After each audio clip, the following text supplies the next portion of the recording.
My name is Bill Solomon, and I'm the Senior Associate Dean for External Relations.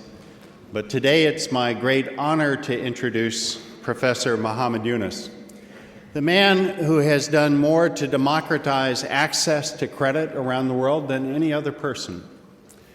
What I most enjoyed learning today is that he has this knack for viewing every problem in the world as an opportunity.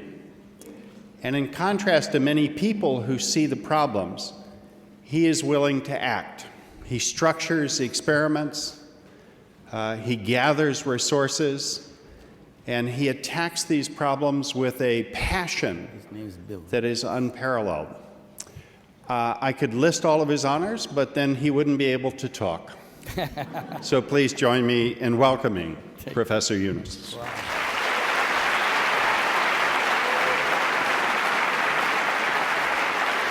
I thought you should continue. So I don't have to talk anymore. Thank you. Thank you. Thank you very much. And thank you, Bill, for the introduction. And as I'm going around meeting students, it looks like they already know everything about me. I have very little to say. I don't know where to start. I'm very delighted that I get this opportunity to explain and kind of defend myself, what I do. Sometimes people feel that these are crazy things. Why should anybody do something like that? Why I did it?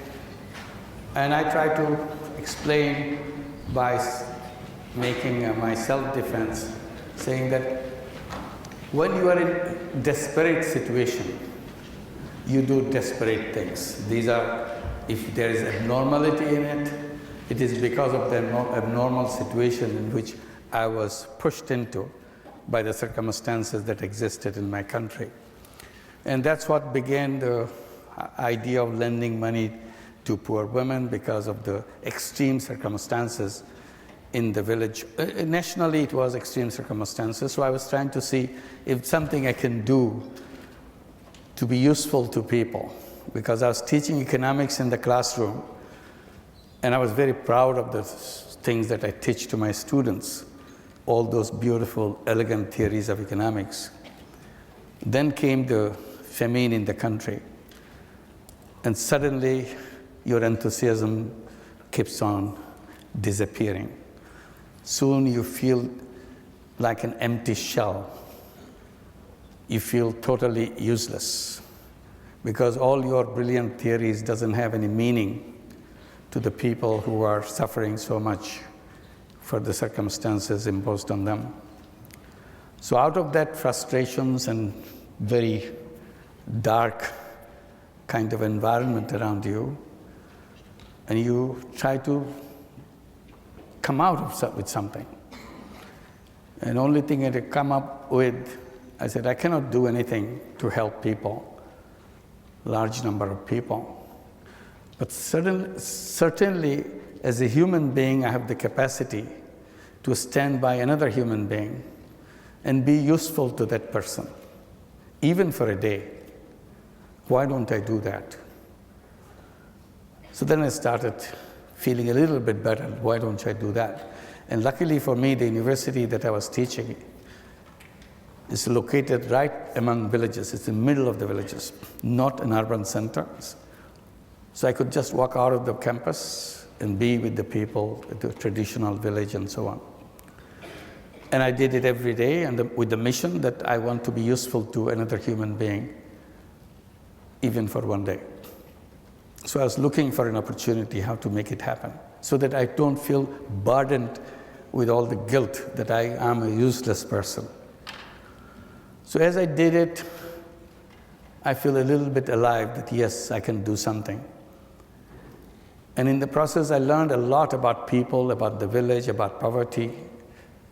They became persons, they became individuals, became my friends. Then I see gradually one problem emerging and becoming clearer and clearer to me, the loan sharking in the village.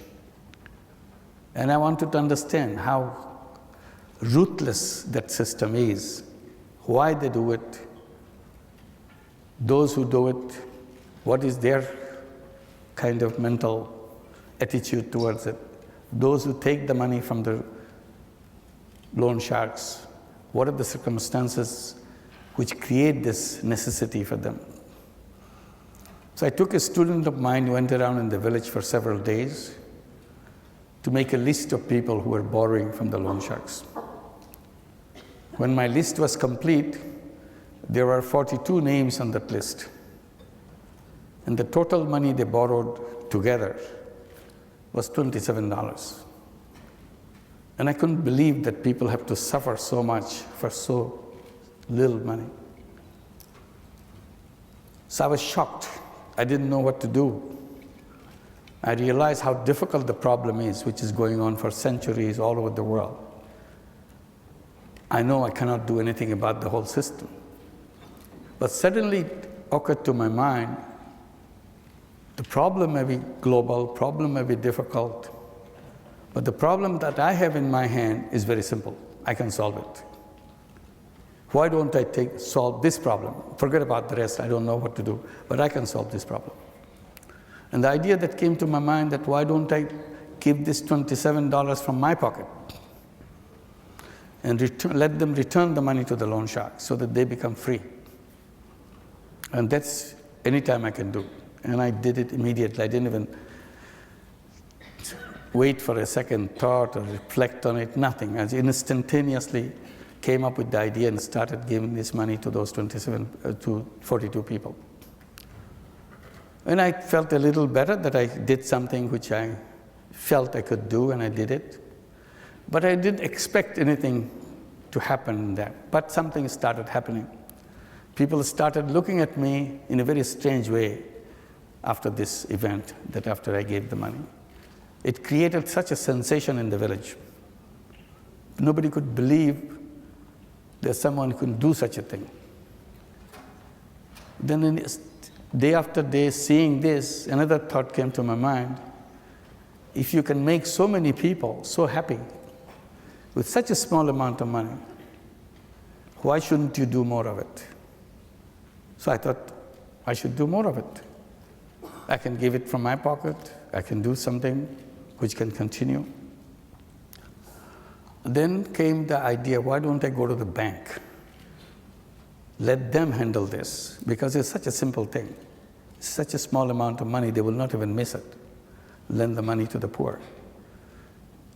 Instead of people going to the loan shark, they can go to the bank, and bank can handle this. When I proposed to the bank, they fell from the sky. They couldn't believe that anybody would even say such a thing.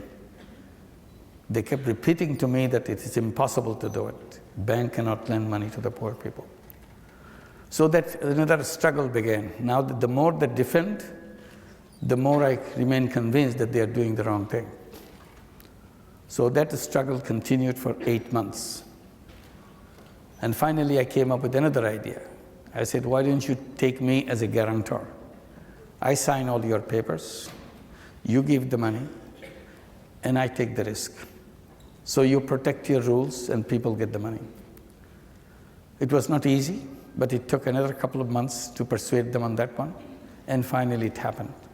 They agreed to that. That was the beginning of taking money from the bank with me signing up every single piece of paper and giving it to the people.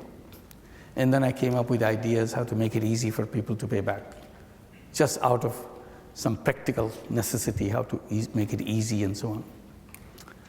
And it worked. And then it became a whole long process, one after another.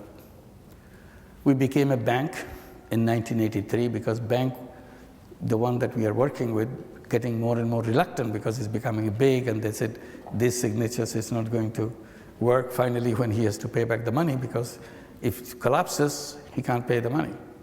So why should we do that? So I thought, why don't I create a bank?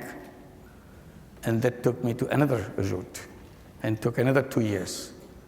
We started in '76. We created the bank in 1983 and expanded and expanded. That's the story of microcredit, Grameen Bank, and so on.